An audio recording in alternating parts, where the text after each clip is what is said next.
북한이 지난 9일 평안북도 구성에서 발사한 단거리 미사일에 대해서 우리 군은 사실상 탄도미사일로 결론 내렸습니다. 문제는 이 미사일의 성능입니다.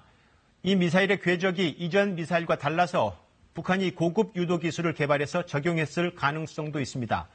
이럴 경우 우리 군의 현재 미사일 요격 시스템으로는 한계가 있어서 대책이 필요한 상황입니다. 윤보미 기자입니다. 북한이 지난 9일 발사한 뒤 공개한 단거리 미사일의 사진. 확대한 사진에서 일련 번호로 추정되는 숫자와 함께 지읒이라는 글자가 보입니다. 여기서 지읒은 북한의 탄도미사일을 운용하는 전략군을 뜻하는 것으로 군은 추정하고 있습니다. 실제 북한이 선보인 탄도미사일에서 여러 차례 보인 글자입니다.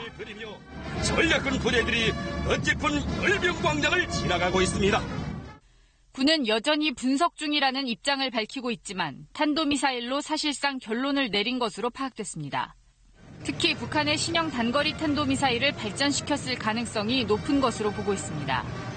지난해 북한이 열병식에서 공개한 KN-52의 개량형일 가능성이 제기되는데 KN-52처럼 고도가 40에서 50km로 낮으면서도 사거리는 기존 200km대에서 400km대로 늘어난 게 특징입니다. 남한이 사정권이지만 요격이 쉽지 않다는 얘기입니다.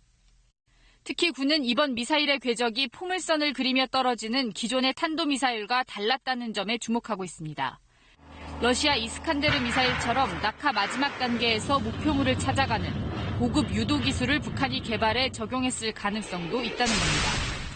탄종이나 재원이라든 비행 특성 등 이게 처음 나온 부분이라 보다 다양한 측면에서의 정밀한 분석이 필요합니다. 그래서 시간이 걸립니다. 북한이 이런 첨단 유도무기 기술을 확보했을 경우 우리 군의 현재 미사일 요격 시스템으로는 명중률이 현저히 떨어질 수밖에 없어 새로운 미사일 방어체계 수립이 불가피해 보입니다. KBS 뉴스 윤보미입니다.